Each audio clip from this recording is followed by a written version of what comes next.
Today we're talking about the alliance, which has been a theme throughout the course, and you will have heard recently some criticism that Australia is free riding on the alliance, particularly in regard to the GDP points that Dr. Thompson was talking about yesterday. So Mark's going to be debating with General Jim Molan, who would be known to most of you, has a very long and very distinguished career on operations, doing various interesting jobs around the world. Best-selling author as well, and known to you probably as author of Running the War in Iraq, I think the book's called, which is a good read and available at all good bookshops near you. And on Amazon too, by the way. Not that I'm promoting it. So we're going to be debating can Australia free ride on the United States, and obviously the corollary of that is should Australia, or to what extent should Australia free ride on the United States. Alliances are a mix of anxieties of both the big and the large partners about entrapment, being entrapped in other people's problems, but also paying your dues and not having the fire insurance when the house starts burning down. So it's an interesting and complex area, and the reality of it is obviously a lot more complex than the sort of game theory dualities that you can model. So that's far too much ado. Without any further ado, I'm going to start with General Molan. Thanks, Carl. Thanks very much, ladies and gentlemen. It's great to be here, and it's great to see you all studying this topic. It's an extraordinary topic. It is so overwhelmingly important for all of us, and the assets that you bring, which is essentially your brain power, we just cannot do without. So it's great to see you. I've used about 30 seconds of my 10 minutes, which is a frightening thought because I've got a lot to say. So if I speak fast, please excuse me. Our photographer there can slow down the video later on. This debate's about free riding, as Carl said.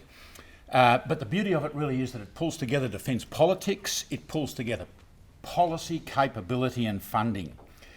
It really helps to understand, being civilians, and some of you may have a military background, it helps to understand where at least this military person comes from. I spent 40 years in the military.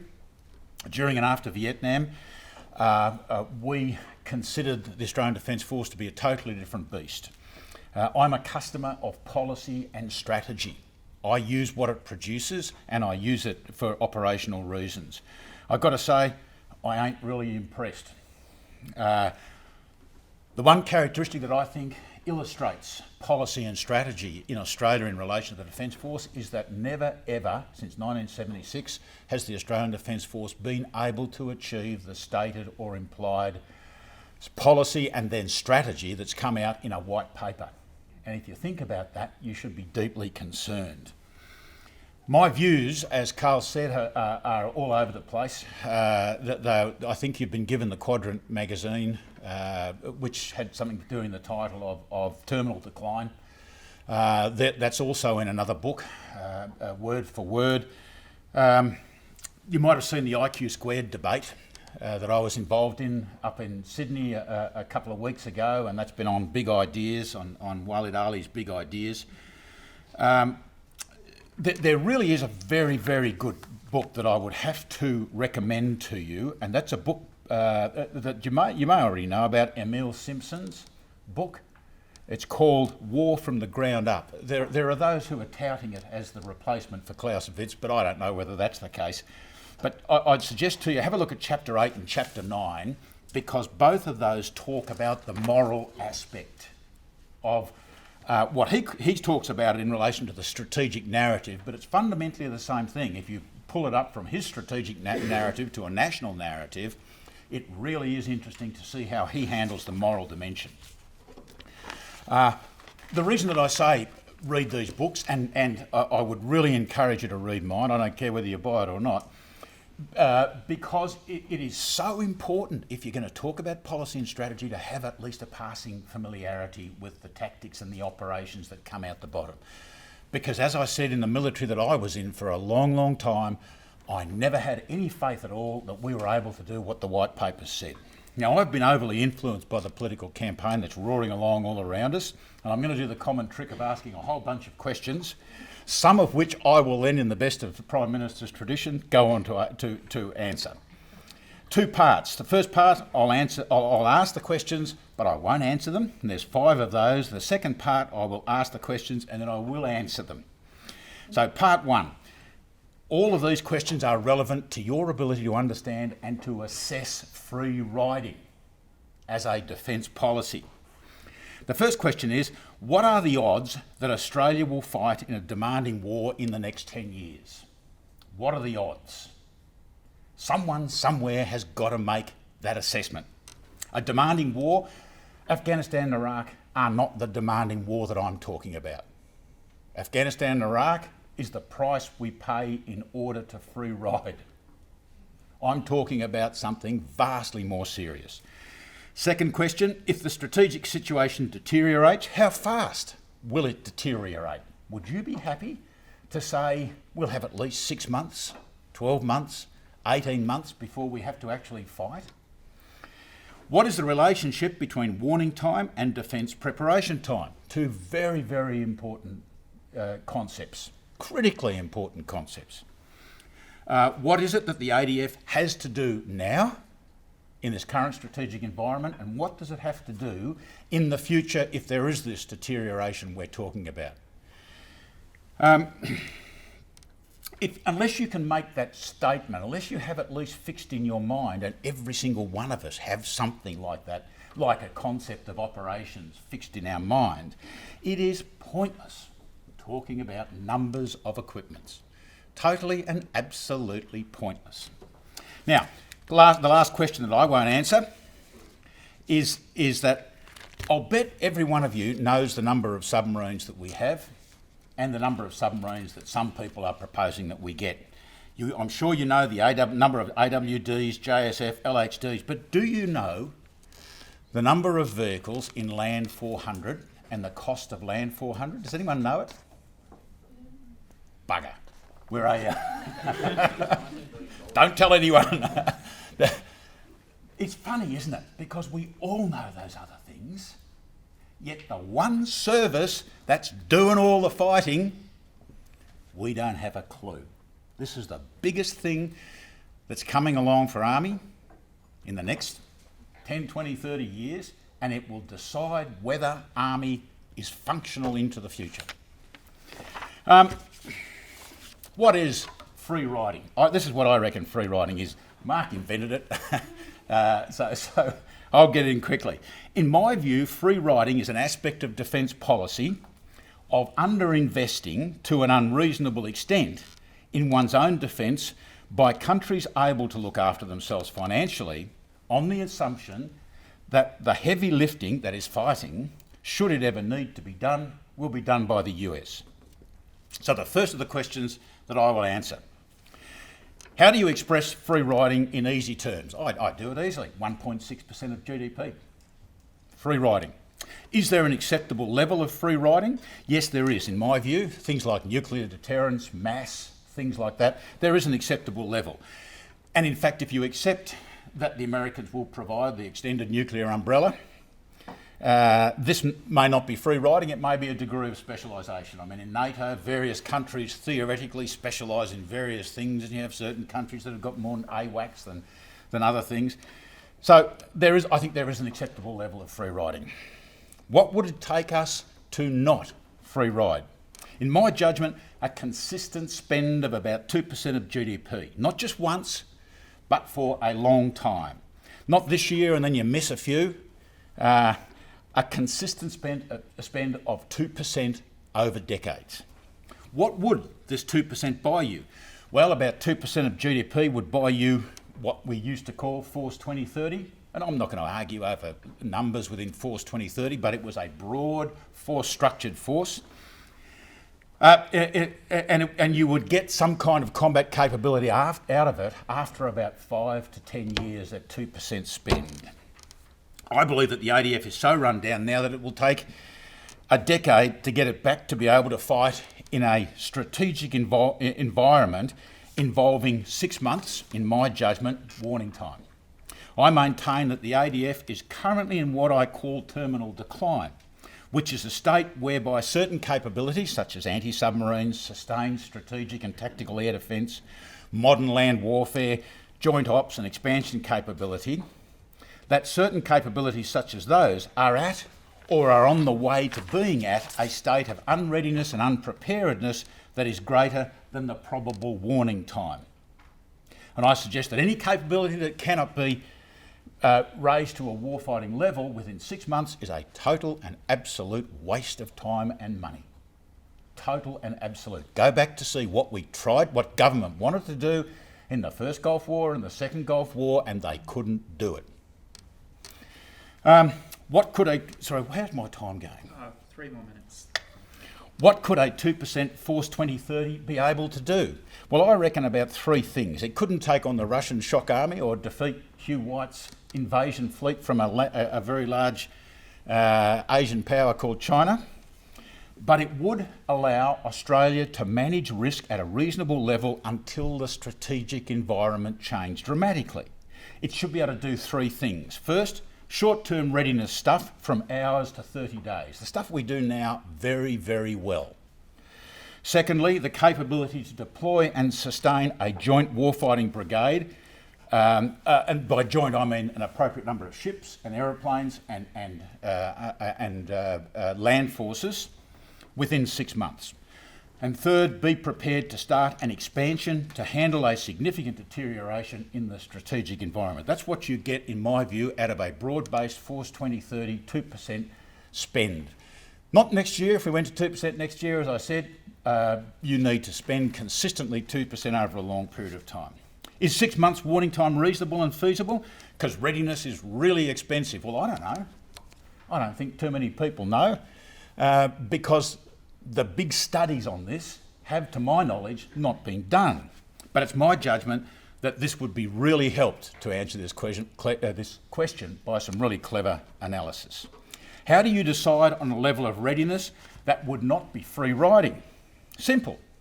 You analyse the uncertainty of the strategic environment and you match that with a needed force structure, cost the force structure at various levels of readiness, and there can be judgment involved in that, backed up by analysis, and then see if government is prepared to fund it.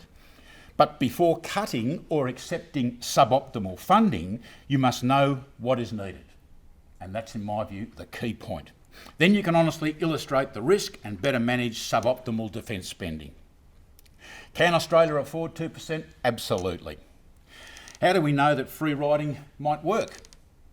I don't think it will work, but we might be lucky. Free riding might be said to have worked if you haven't invested when you could have invested over a long period of time, an emergency occurs and the cavalry come over the horizon. Free riding can't be said to have worked just because we have done it for decades, because it hasn't been tested. You can only say it's worked if it's been tested and it worked. So there's no point saying we've been doing it for years, therefore it's good and we can keep doing it. 1 minute. Thank you. Ladies and gentlemen, politics is absolutely everything.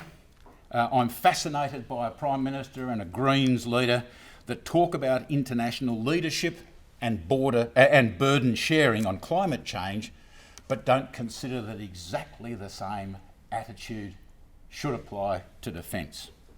In conclusion, free riding is a defence policy that works best in the total absence of conflict. It is really a significant risk. If a real conflict occurs, then the US may not be able or may not want to come to our aid. In my view, it's a dumb strategy, and I know no one in this room really advocates it. It's a dumb strategy because it's based on hope with no ability to measure risk. Thank you.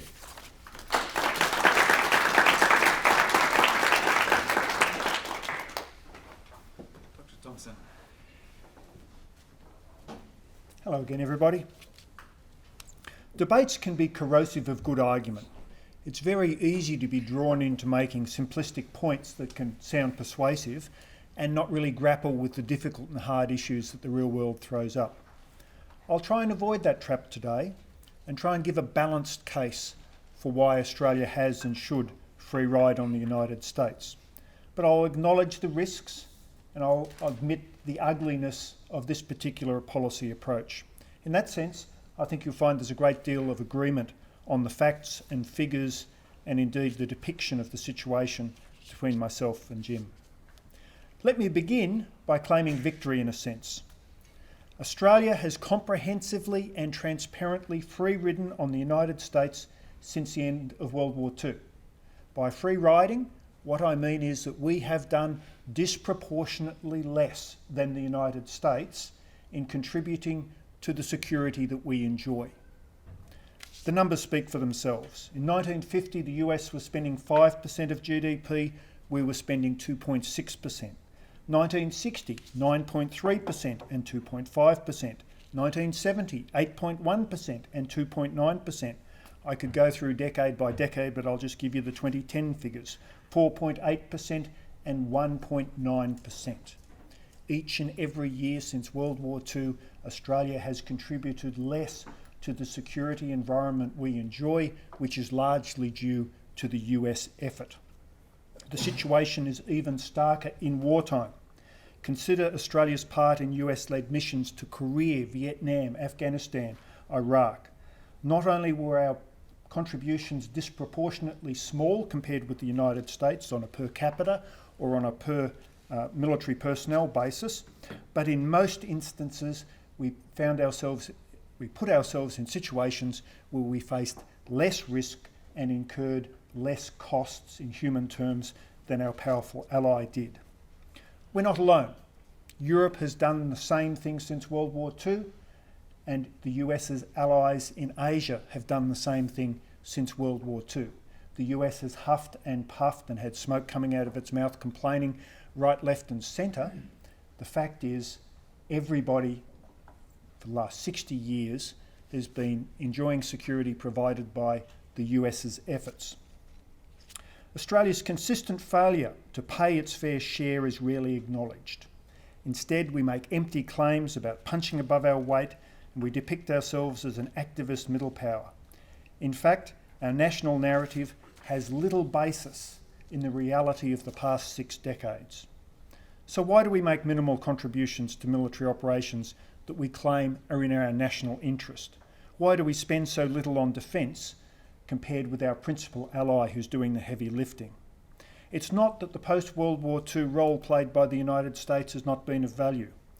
To the contrary, along with others, we've benefited enormously from the world order created by US blood and treasure. The world is more peaceful and more prosperous than at just about any point in human history. Nonetheless, we've chosen not to play our role, not to play our fair share. Why is that? Because we can. The nub of the issue is this: any additional effort we would make would have not made a difference to our security. If Australia had made a proportionate effort to US efforts in Vietnam or Iraq or Afghanistan or Korea, the wars would have ended the same way.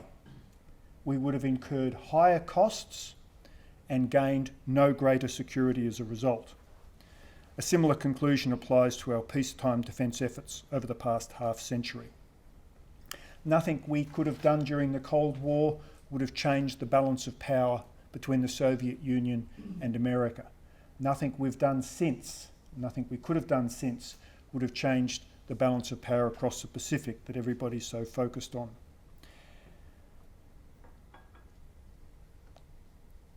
Here's the critical point. The US plays the role it does in our region and in the globe because it chooses to do so for its own good reasons. Economic reasons, strategic reasons, and reasons related to their self-image and national prestige. The United States are not doing us a favour. They are rationally pursuing their own interests. If we did nothing, they would still be doing what they're doing today. Don't believe me? Well, imagine Indonesia. Consider Indonesia. Indonesia has not been an ally of the United States, yet it has consistently and comprehensively enjoyed all of the benefits of the stability which the United States has brought to this part of the world. So why don't we join Indonesia and avoid altogether the costs associated with the alliance, costs as reflected in efforts such as Afghanistan and Iraq? The answer is that by keeping the US alliance alive, perhaps on life support, provides us with two things that we cannot get by doing nothing. That's two things that Indonesia doesn't get. The first is privileged access to US equipment and intelligence. The second is the possibility, and it's only a possibility, the United States might assist us should our interests be challenged in a circumstance where their interests are not engaged. Such things occur. Such things occurred in 1962, they occurred in 1975, and to some extent they occurred in 1999. There are some things that we have to do, we have to rely upon ourselves to do, and we can hope that the US will help us, but we can't rely upon it. In this sense, the alliance operates on two levels. At one level, we free ride on the United States for the big things, for regional security, for the world order, for the assurance of our energy supply lines weaving their way up to the Gulf. Second, we have a transactional relationship at a second-tier level. We support the US's diplomatic and military endeavours with what, in many instances, are essentially politically symbolic contributions of no consequence to the outcome. And in turn, they give us access to equipment and the hope, just maybe, that if we need to, they'll help us in a circumstance where they don't really care. So what's wrong with adopting such an admittedly cynical posture? Let me make the point that if you adopt this posture, you still have to make sure you have the adequate defences organic to Australia to do the things the US doesn't care about. I think in that sense, Jim and I probably don't disagree. There are some circumstances where the US might be otherwise engaged, might have divided interests. For example, a conflict between Australia and a Southeast Asian nation, the United States might choose to step back and not become involved. We need the ability to deal with those things. But let's be clear, they're not the big issues of world order. They're not the big issues of the changing balance of power in the 21st century. Well, what's wrong with such a cynical approach? Well, there's a moral argument that could be raised. Well, I'll leave you to judge that on its merits. I have no counter-argument against it. I'm neither an interest nor an expertise in moral philosophy. It's something that you as Australians, as taxpayers, as people who may go off and fight in conflicts and incur risks as a result, it's a moral question for you to contemplate. I can't really argue against or for that point. A more serious objection is that by free riding, Australia risks us losing the valuable support provided by the United States. Let me examine this possibility in terms of my earlier two-tier model of the alliance. In the transactional part of the alliance, it's certainly possible to lose US support. Consider the fate of New Zealand after they got on their high horse about nuclear weapons aboard ships. They failed to fulfil their side of the transactional bargain, and they paid the price as a result. The same could happen to Australia. Each and every year, each and every crisis, each and every purchase of equipment from the United States, there's an implicit negotiation going on between the US and Australia about the two-way give and take of the alliance. So far, it's been a seller's market for alliance contributions, and we've managed to drive a hard bargain. We've done very well. But we need to be attuned to the changing expectations of our ally and negotiate as best we can. As in any negotiation, we want the gains from the transaction to be on our side. We want to get as much for as little as we have to give. In the big picture part of the alliance, the benefits we get from an ongoing US role in the region and in the globe, it's tempting to be fatalistic. If the US continues to play the role it's played for the last 60 years, we can enjoy the benefits of them doing so, irrespective of what we do, just as New Zealand does. New Zealand has lost the transactional benefits of the alliance with the United States, but they still enjoy the benefits of living in a part of the world where the US is the final guarantor of security. If the US decides to pack up and go home, we'll simply have to adjust to the new reality when this comes, if we're fatalistic. Unless, of course, we conclude that providing a higher level of support to the alliance will increase the likelihood of one of two things.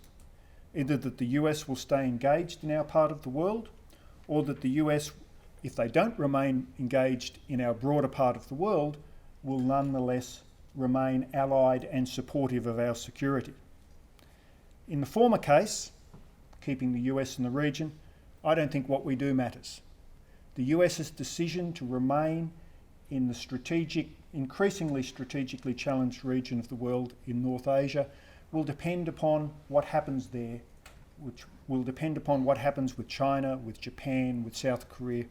Australia is frankly irrelevant to that theatre of conflict. But on the second point, the possibility, if at some point in the future the US disengages from North Asia, the point that if we work closely with the US today, if we're a more fuller contributor to the security interests that the US has, that they might retain a relationship with us post a separation from the Western Pacific, I think we can't discount that possibility. So if a US retrenchment from North Asia were deemed likely, the argument against free riding would strengthen significantly. Now, it's a question of prophecy, looking forward into the future, whether you think that's a possibility, whether we really need to stop free riding, put our shoulder to the wheel, play our fair role as a hedge against a lesser US role in the region at some point in the future. I'll leave you to think about that.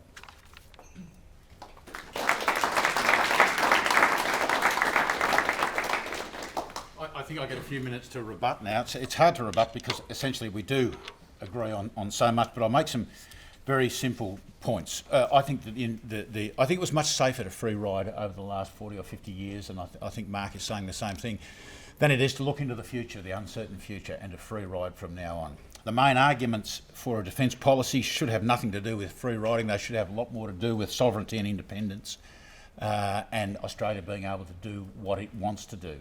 And then, on the basis of that level of independence, you decide whether you join a war or you join an alliance. Mark said that wars would have ended the same way had Australia doubled or tripled its commitment, and he's quite right. However, had all allies not been free riding, significant changes to at least the one war that I was mixed up in would have occurred. The greatest problem in Iraq is the fact that the Americans didn't have enough troops. Now, you can blame them for that, getting themselves into a war, you can go through all of that kind of stuff, but in the end they had 1/3 at the maximum the number of troops that everyone said they should have. So of 155,000 troops in the theatre, of 175,000 troops in the theatre, 155 were American, and all the rest were free riding. The Brits were the closest that came to real fighters, and they were kind of half fighting. So I don't think it certainly holds true if every individual country doubled its thing, but if allies took a different overall approach to free riding, situations could change. I think the only other thing I'd talk about is the moral dimension. And I didn't raise it in the first part because, as Mark said, it's very hard to argue. But there is a moral dimension to alliances for the simple reason that alliances aren't made really by countries, they're made by individuals, they're made by leaders.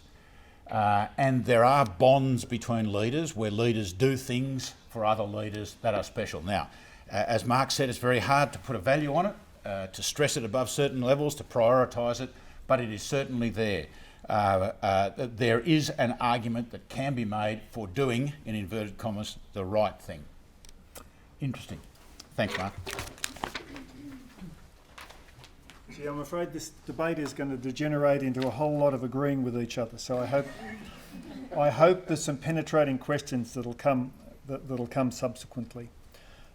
On the question of sovereignty and independence, I think we have agreement between myself, with Jim, and with Australian strategic policy. You look at Australian strategic policy over the years, it talks about the alliance, it talks about making measured contributions to fulfil alliance commitments when and if that occurs. But the core of Australian strategic policy has been about the self-reliant defence of Australia. Well, whether that's the task we need to focus on, I'm not sure.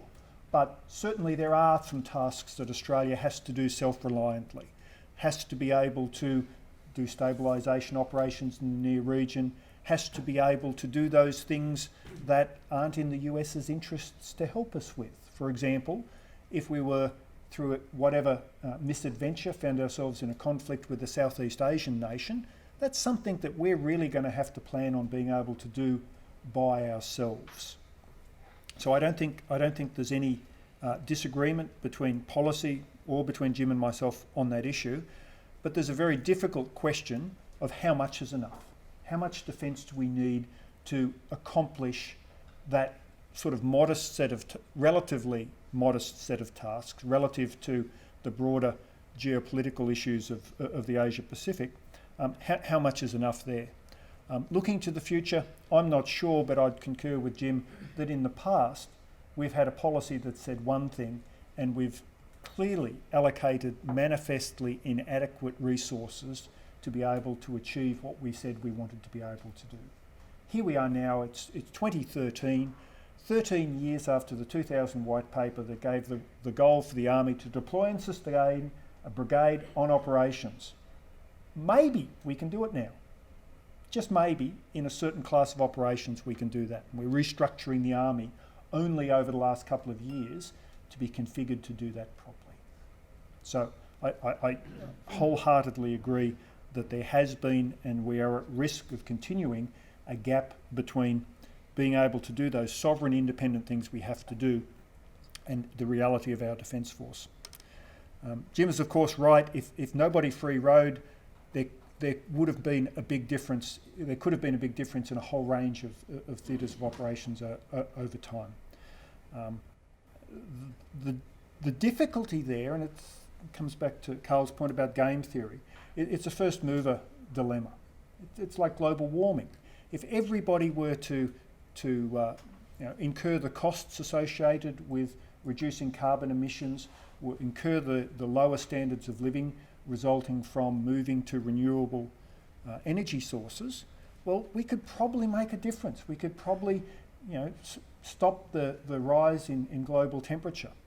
But unless everybody does it, well, unless a critical mass of people do it, it's not going to happen. So you end up looking at each other, standing around the room, looking at each other going, well, are you going to do it? Well, I'm not sure you're going to do it, and unless you do it as well as I do it, it's not worth doing. That's where we are with global warming. Basically, people are mucking around, doing half-assed efforts here, there and everywhere. Nobody seriously thinks that carbon emissions are going to be abated by any substantial level on a global scale in the decades ahead. And it's the same dilemma that faces alliances. And for a country like Australia, Jim's point about Great Britain is of course precisely right, and at various points in time in some theatres, France as well. Great Britain and France are the two countries who have free-ridden the least, in large measure I think because of their notions of national identity and their sense of great power status associated with being nuclear powers on the UN Security Council.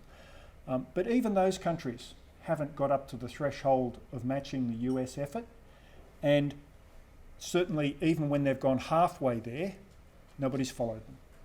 They've looked behind them and there's no one there. They've made the first move, but no one else has moved forward. I think I'll leave it there and look forward to questions.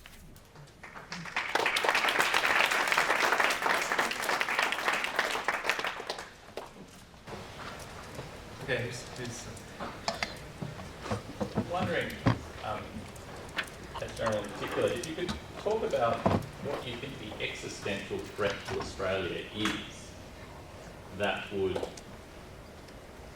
mean that we should do less free riding? Essentially, when you talked about our contributions to, Iraq, Afghanistan, and maybe you were thinking of what would have happened if the US hadn't politically supported us in East Timor, there hadn't been that Italian Marines over the horizon.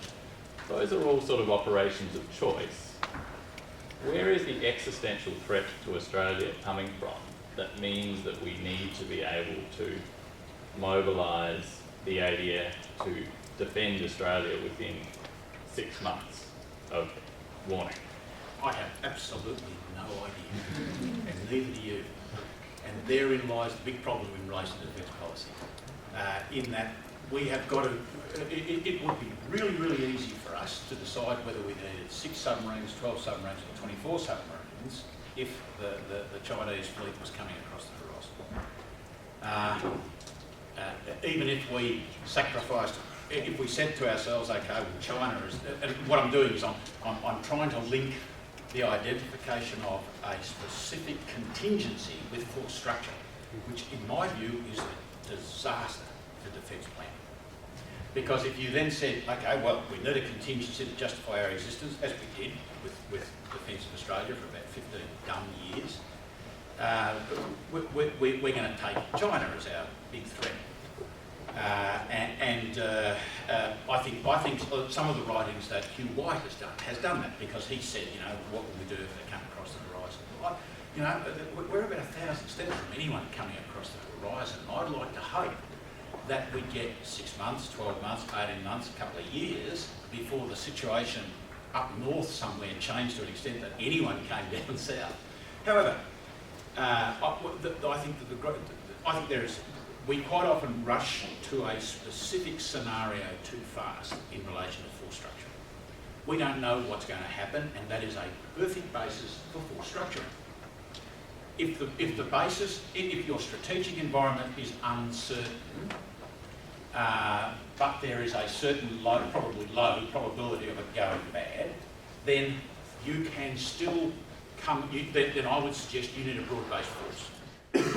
You need a bit of everything, so that when it does go bad, if it is the Russian shock army, you can adjust from whatever that broad-based force is to focus on whatever the specific threat requires. For example, if this imaginary, bizarre Chinese fleet comes across to invade us, we might need 24 submarines.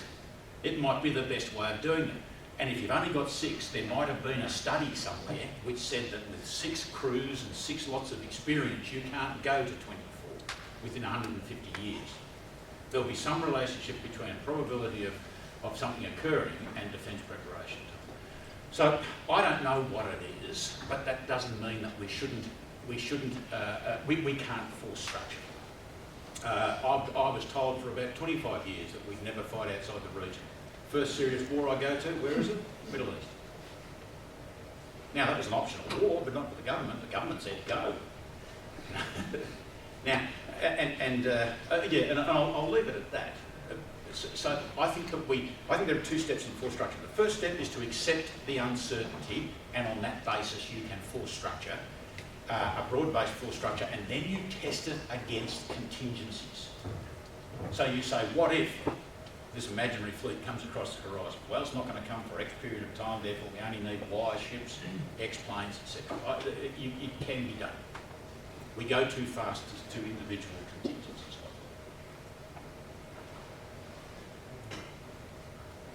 Most of the arguments on free riding such are based on the continuance of like the US alliance. What would be the conditions that would change in our funding models if the US became less engaged in the region, or also if we become more engaged with less powerful world powers? Depend on the details. Yeah. If peace broke out and the US went back to Hawaii because the weather was nicer, perhaps we would do nothing. If it became untenable for the US to sustain deployed military forces in North Asia, and they were literally forced out and coerced out of the region, that would be a circumstance where some of our darker fears may become true, in which instance we'd probably be spending more on defence. Whether we have sufficient warning time to take advantage of the preparation time we have to move from there. That's a hard judgment to make ahead of time.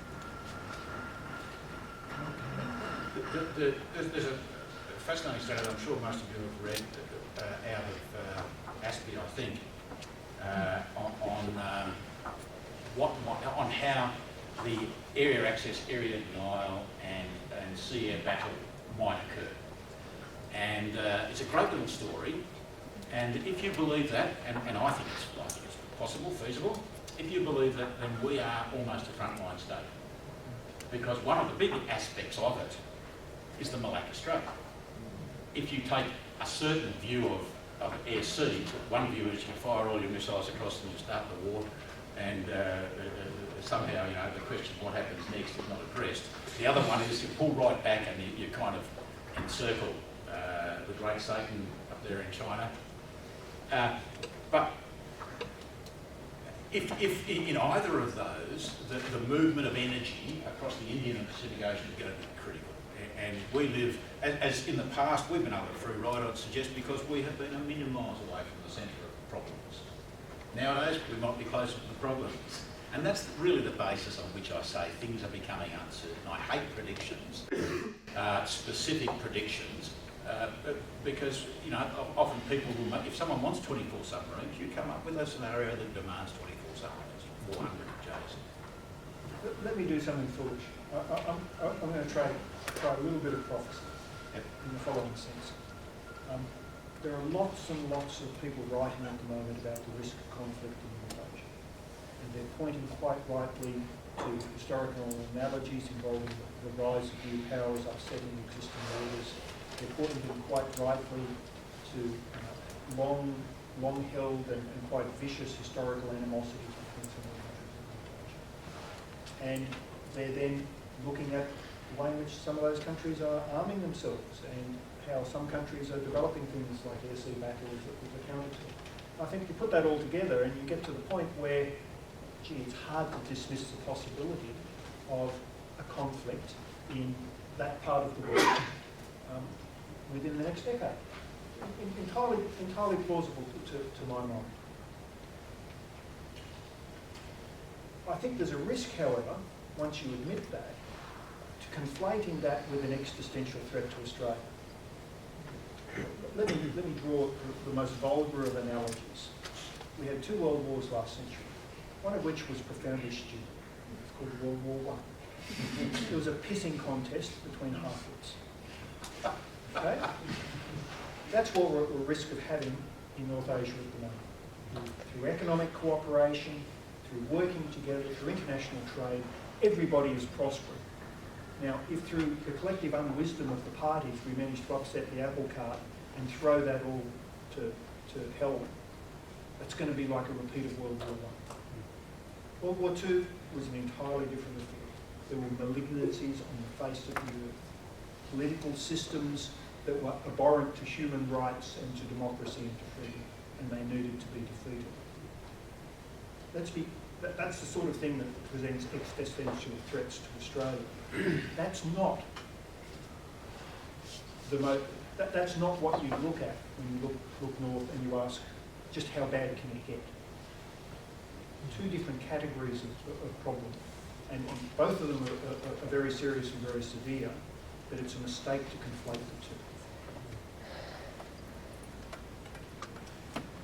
2. I've just been musing over the notion of strategic free riding. I know this is a bit of a comment, a bit of a question, I don't know where it leads necessarily, but the notion of strategic free riding as opposed to the notion of strategic symbiosis, and the fact that when you talk about strategic free riding, it seems to suggest that US strategy might evolve or have evolved as it has, whether Australia was down here as a key ally, an element of the strategic context or not somehow. So, to me, I don't quite know where this leads, but to talk about Australia as strategically free riding on the US somehow de-emphasises the way in which US strategy has implicit in it Australia performing the role it has played and will continue to play into the future, be that dominant, as a dominant partner, more or less so, seems to me implicit also in the evolution of US strategy and our capacity to rely on it, if you like. I think it's true. The system has evolved to where it is now, and it's been a combination of countries pursuing their own interests unilaterally and a negotiation between countries, and a transaction between countries. And the result of those two things is where we are today. The US huffs and puffs from time to time about free riding, but they've been doing so for 60 years. And they do so quite understandably, because it must be really galling. But it is, their best interests are served by the arrangement they have today, and they can't negotiate a better outcome. If I could add something to that, I think we haven't really spoken about our own interests. Quite often we make the assumption that our own interests are regional, whereas Australia's interests are world. And we look at China, and I'll bet anyone in this room $20 that I went to all taking out. That we will be fighting in the Middle East before we're fighting in the Pacific. Sometime in the next 10 years. You want to bet? And you know why?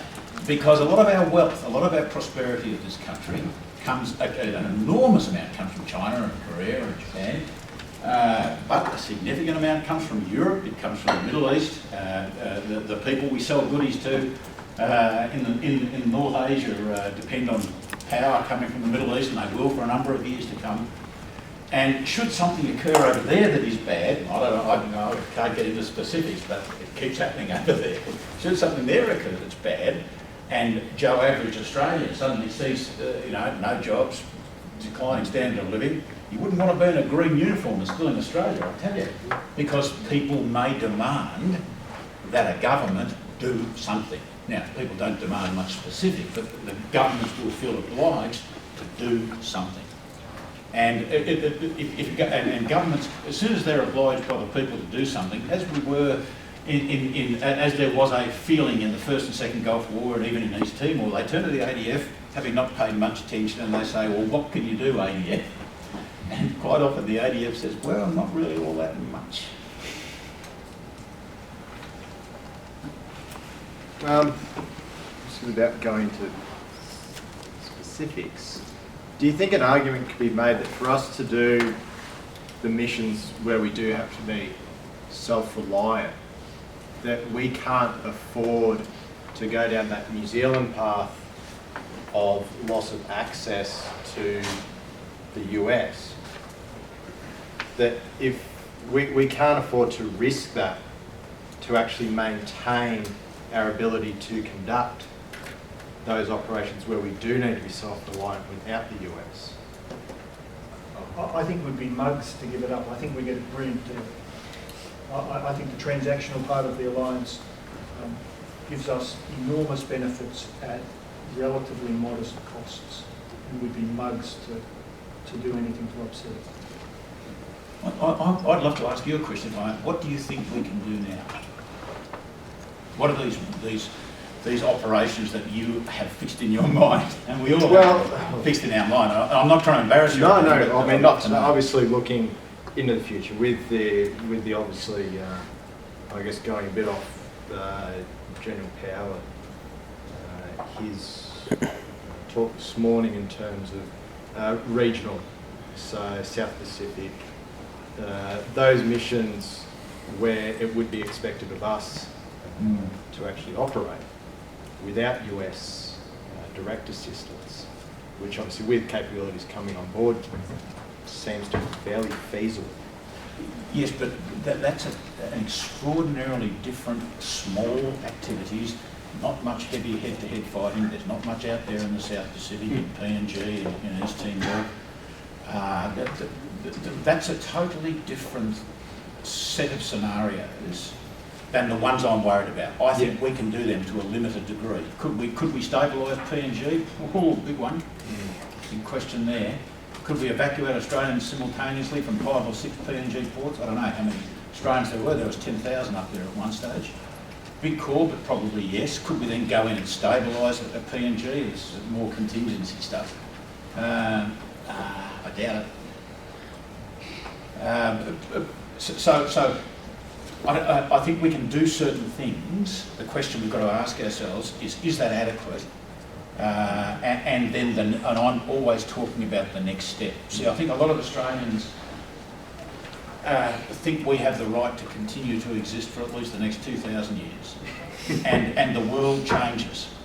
You know, the world changes. And it seems to me that unless you know what is valuable in your country, you don't know, it's difficult to know what you've got to defend and when you have to defend it. I mean, soldiers are paid to be paranoid, and I am totally paranoid, but I'm logically paranoid, and it's healthy paranoid, in my view.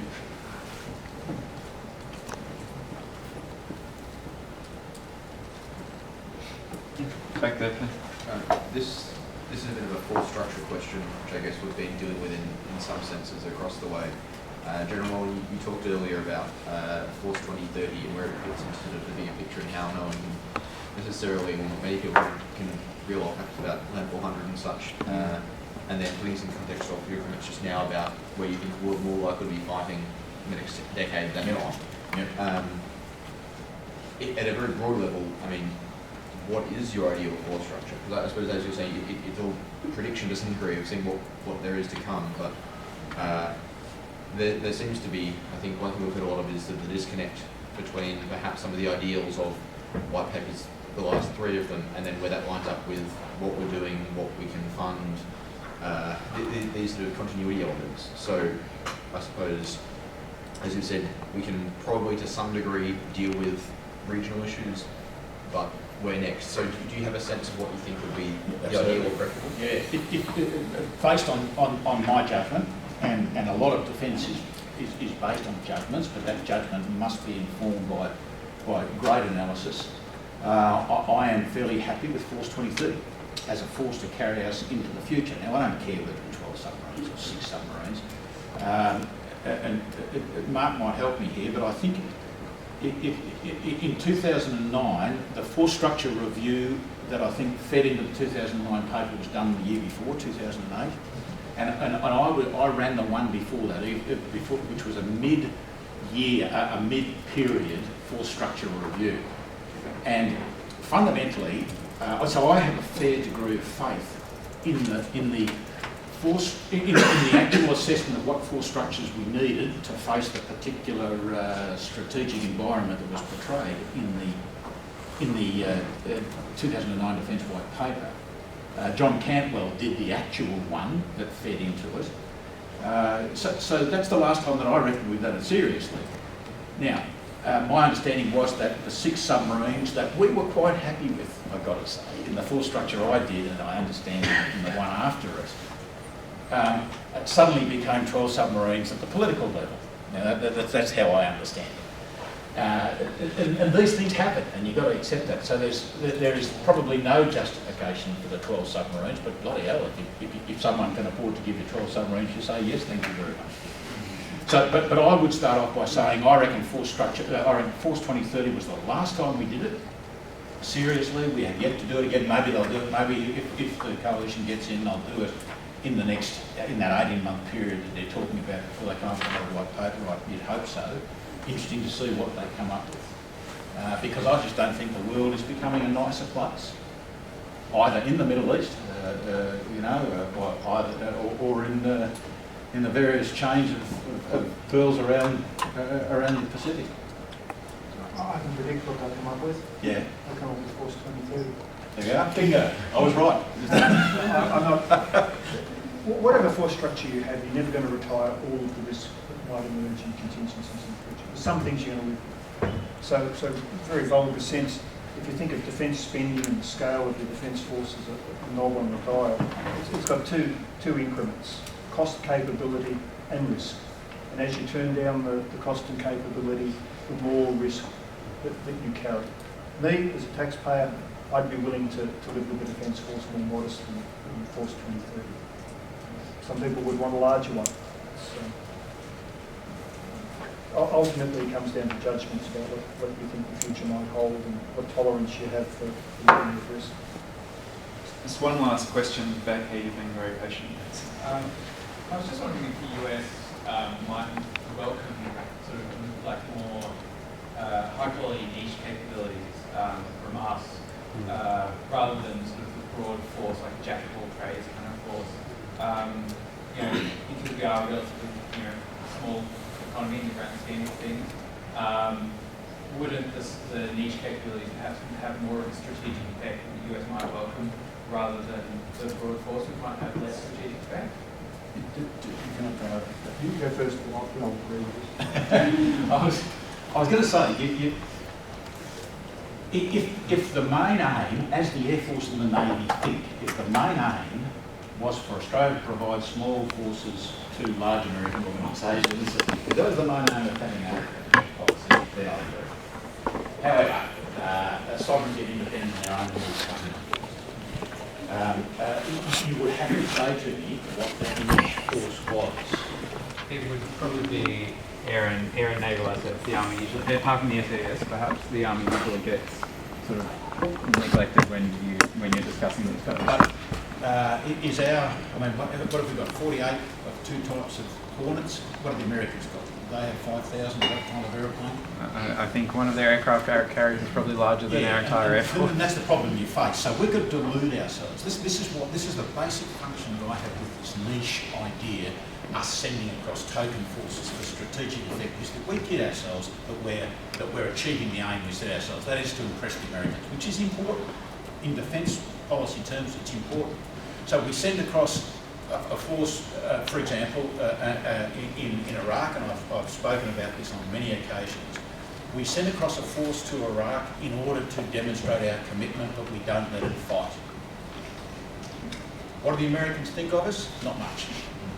Not much at all. But we continually say to ourselves, as Mark used that appalling saying that was used so often by us all over there, we are punching above our weight. As my general said to me once, when one of our brigadiers over there made that statement, and it was brought to his attention, I was in his office, and the PA officer said, the Australians are saying they're punching above their weight.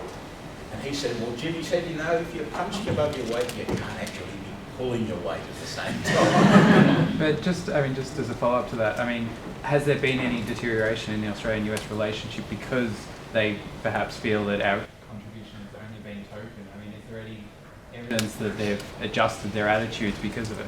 That's a very, very good question. Very, very good question. I'd say no. I'd say there was a transient one. We were considered to be the new French in Iraq, which I'd understand is the ultimate insult, until, of course, the French are the only country backing the Americans up when they go into Syria. Then we'll be the new English. But see, we are still. We are the luckiest country on the face of the earth. In the air sea battle, the Americans need us. What do they need us for? Real estate. The best thing we could do for the Americans in the air sea battle is to build ports and airfields. So, but that doesn't assist us as an independent and a sovereign nation to do things that might be in our interests. Let me have a go at all three of those issues. First of all, I agree with Jim. On the niche question, we should be worrying about doing the things that we have to do that the US won't help us with. The biggest thing we can do for the US is not present problems. What do I mean by present a problem? I bring them up on the phone and ask them to come and help us with a problem that's our own. Okay? Last time I was in Washington, one thing that was stressed from time to time again by people was, gee, you Aussies are low maintenance. You might do everything we want, but you don't present us with problems. And the biggest problem you can present the US is go whining to them, asking them to come and help you do something which is really your responsibility in your part of the world, but they don't care about. So I think niche force structuring around niche capabilities is a poor idea.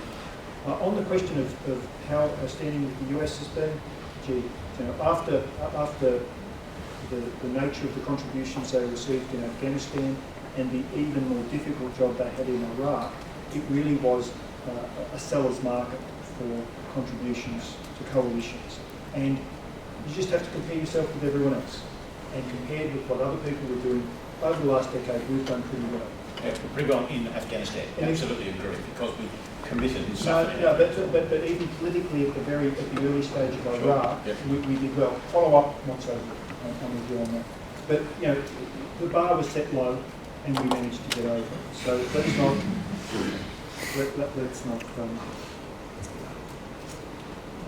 let's not rest on our laurels or think that more demanding possibilities couldn't occur in the future. And finally, the point about real estate, coming back to my opening address, talking about how Australia could hedge against the severe deterioration in the broader strategic environment and an environment that might be more difficult for the United States. The first and most substantial contribution we can and should be making is by way of real estate and allowing them to use our bases, developing the infrastructure that will allow them to call Australia home. Thank you very much. Thank you for that.